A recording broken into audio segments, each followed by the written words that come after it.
तस्वीर देख रहे हैं और इस तस्वीर में देख रहे हैं शी जिनपिंग खड़े हैं। कहाँ पे खड़े हैं? ये ताइवान की तरफ मुंह करके खड़े हैं। उन प्रांत में पहुंचे हैं जो ताइवान से नजदीक। और इसके बाद चाइना ने भारत को चेताया है, ऐसा मत करना। जानेंगे आखिरकार चाइना को भारत क्यों टेंशन दे रहा है। जहाँ एक तरफ ये सब कुछ चल रहा है तो वहीं दूसरी तरफ हुती तो बहाना है, ईरान पर असली निशाना है। ये अमेरिका ने यूं ही नहीं भेजा है B-50 बॉम्बर। जानेंगे जियोपॉलिटिक्स में क्या कुछ चल रहा है। हमेशा की तरह जानने को मिलेगा बहुत कुछ। आइए जानते हैं इन खबरों को विस्तार से। अमेरिका ने यमन में अपनी सैन्य ताकत का प्रदर्शन किया है। अमेरिका ने यमन के हुती विद्रोहियों के एक हथियार भंडारण फैसिलिटी को तबाह कर दिया है। यह एक अंडरग्राउंड फैसिलिटी थी। अमेरिका ने पहली बार अपने B-2 स्पिरिट स्टील्थ बॉम्बर्सों को इस काम के लिए इस्तेमाल किया है। वर्षों में पहली बार इस बॉम्बर का इस्तेमाल अमेरिका ने किया है। भले ही यह हमला यमन में हुआ है, लेकिन अमेरिका ने इसके जरिए ईरान को सीधा संदेश भेजा है। पेंटागन ने पुष्टि की है कि अमेरिकी सेना ने 5 भारी किलेबंद अंडरग्राउंड हुती हथियार भंडारण फैसिलिटी को निशाना बनाया। इन फैसिलिटी में वही हथियार थे जिनका इस्तेमाल लाल सागर और अदन की खाड़ी जैसे रणनीतिक जलमार्गों में नागरिक और सैन्य दोनों तरह के जहाजों पर हमले के लिए किया गया। पेंटागन के अधिकारियों ने कहा कि यह ऑपरेशन क्षेत्र को अस्थिर में करने में लगे हुए हुतियों की क्षमता को कम करेगा। गाजा युद्ध के बाद से ही हुतियों ने लाल सागर के व्यापारिक मार्ग को खतरनाक बना दिया है। इजराइल और ईरान के बीच चल रहे तनाव के दौरान इस तरह के हमले से अमेरिका ने ईरान को चुनौती दी है। ऐसा इसलिए क्योंकि हुतियों को ईरान की ओर से समर्थन मिलता है। B-2 के इस्तेमाल से अमेरिका ने दिखाया है कि वो गहराई में बने भारी किलेबंद वाले बंकरों और फैसिलिटी को तबाह कर सकता है। ईरान ने भी अपनी कई सैन्य साइटों, खासतौर पर इसके परमाणु फैसिलिटी को जमीन की गहराई पर बनाया हुआ है। अमेरिका के अधिकारियों ने बताया है कि ये तुरंत स्पष्ट नहीं हो पाया कि इस हमले से कितना नुकसान हुआ है। यमन के हुती विद्रोहियों को निशाना बनाने के लिए B-2 स्पिरिट का इस्तेमाल करना आम बात नहीं है। B-2 स्पिरिट ऐसा बमबरसक है जिसमें दुश्मन की नजर में आए बिना हमला करने की क्षमता है। हुतियों के अल मसीरा समाचार चैनल ने बताया कि यमन की राजधानी सना के आसपास हवाई हमले हुए हैं। साल 2014 से हुती विद्रोहियों ने सना पर कब्जा कर रखा है। इसमें बताया गया कि हुती विद्रोहियों के गढ़ सादा के आसपास भी हवाई हमले हुए हैं। हालांकि इसने नुकसान और हताहतों के बारे में तत्काल कोई जानकारी नहीं दी है। खैर, जहां एक तरफ ये सब कुछ हो रहा है, वहीं दूसरी तरफ एक नया बवाल कट गया है। और ये नया बवाल ऐसा कटा है कि चाइना ने भारत को यहाँ तक कह दिया है कि ऐसा मत करना। अभी हमने क्या देखा है? अभी हमने देखा है कि चाइना इस वक्त बहुत ज्यादा एग्रेसिव है ताइवान को लेकर, चूंकि ताइवान के नए राष्ट्रपति ने कुछ इस तरीके का किया था। अब देखने को मिल रहा है कि मुंबई में ताइवान ने अपने 113वें राष्ट्रीय दिवस के उपलक्ष्य में एक और नए कार्यक्रम का उद्घाटन किया। इस अवसर पर भारत में ताइपे आर्थिक सांस्कृतिक केंद्र TEC के प्रमुख एम्बेसडर बाओसुआन गे और नए कार्यालय के डायरेक्टर जनरल होमार चांग के साथ कई गणमान्य अतिथि शामिल हुए। चीन की ताइवान की घेरेबंदी के बीच में भारत में खुला ये नया कार्यालय भारत ताइवान संबंधों में एक और नया अध्याय जोड़ गया है। इस समारोह में ROC के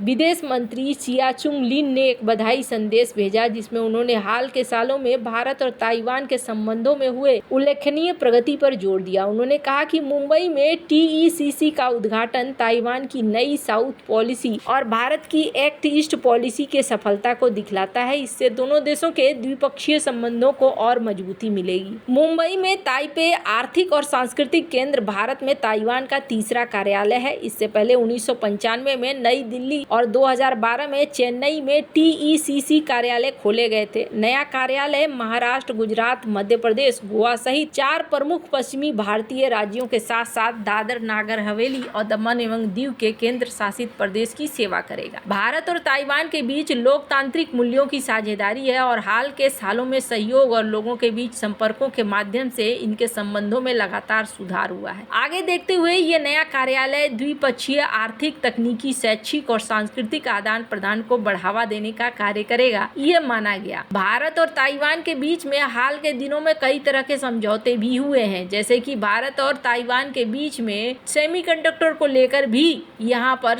एक दूसरे के साथ समझौते हुए हैं। और अभी हाल ही में स्क्रीन पर एक आर्टिकल देख सकते हैं जिसमें ये कहा गया, भारत ने यहाँ पर अमेरिका के साथ समझौते किए थे और ये कहा था कि ये भारत का ताइवान मोमेंट है। दरअसल मामला क्या है, मामला है कि भारत सेमीकंडक्टर के क्षेत्र में बहुत तेजी से आगे बढ़ना चाह रहा है और यहाँ ताइवान भारत के अंदर $15 बिलियन तक का इन्वेस्टमेंट करने को तैयार है, इलेक्ट्रॉनिक्स, ईवी वगैरह सब में। तो भारत और ताइवान के रिश्ते बहुत तेजी से बदल रहे हैं। इसी बीच ये भी देखने को मिल रहा है कि भारत जैसे जैसे कंपटीशन कर रहा है वैसे वैसे यहाँ पर चाइना के लिए मुश्किलें खड़ी होती जा रही हैं। चाइना को ये लग रहा है कि कहीं भारत और ताइवान के बीच में जुगलबंदी न हो जाए। ऐसा इसलिए क्योंकि हाल ही में ताइवान के फॉरेन मिनिस्टर ने एक बयान दिया था और इस बयान में कहा था कि भारत एक बहुत ही महत्वपूर्ण देश है। चाइना को कंट्रोल करने के लिए भारत को साथ लेना बहुत जरूरी है, इसे काउंटर करना बहुत जरूरी है और इसे काउंटर करने के लिए भारत एक प्रमुख खिलाड़ी है।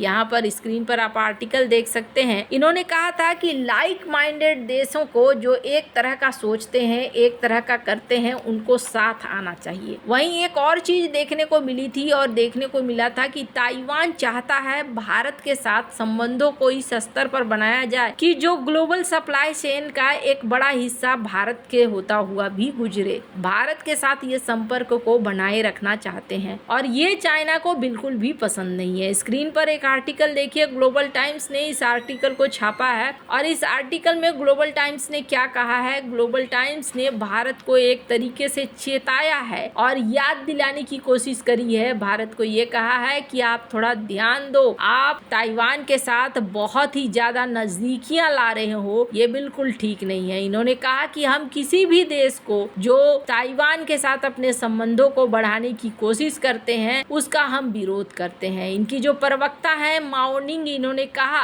कि जो भारत में हो रहा है ये गलत हो रहा है, एक ही है, वन चाइना है और जब आप ताइवान को लेकर हैंडल करने की कोशिश करते हो तो आप बहुत ध्यान से हैंडल करो क्योंकि ये ताइवान है। अब कहने का क्या मतलब है, देखो बहुत सारी बातें क्या होती है कि साफ साफ नहीं कही जाती है लेकिन अपनी बात को रख दिया जाता है और ऐसा ही यहाँ पर हो रहा है। यहाँ पर ये हो रहा है कि चाइना ये समझाने की कोशिश कर रहा है कि हम तुम्हारे इंटरनल मैटर में खूब घुसे पर तुम हमारे इंटरनल मैटर में मत घुसो, ये कुछ ठीक नहीं है। वैसे आपको बता दूं आज के समय में भारत बिल्कुल भी ऐसा नहीं सोचता है। भारत ऐसे सोचता है कि मेरे लिए क्या अच्छा है मैं उसी हिसाब से चलूंगा। हाल ही में जब ताइवान के नए राष्ट्रपति चुने गए थे तो भारत ने बधाई दी और जब भारत ने बधाई दी थी तब भी इसी तरीके का देखने को मिला था कि भारत को लेकर इन्होंने कहा था कि आप ऐसा कैसे कर सकते हो, आपको ऐसे नहीं करना चाहिए, लेकिन भारत ने उस मामले में कोई जवाब नहीं दिया था। भारत ने जो उत्तर दे दिया सो दे दिया। ताइवान की तरफ से आया था कि भारत डरपोक नहीं है, भारत ने जो बधाई दिया है तो वो बधाई वो ऐसा नहीं है कि वापस लेने वाला है, बधाई तो हो ही गई है। भारत यहाँ पर काफी क्षेत्रों में ताइवान के साथ आगे बढ़ रहा है और इसलिए भारत इस चीज को बनाए रखना चाहता है। वैसे आपको क्या लगता है, इन सब मामले में आपकी क्या राय है, कमेंट कर जरूर बताएं। जल्द मिलते हैं अगले वीडियो में नई खबर के साथ।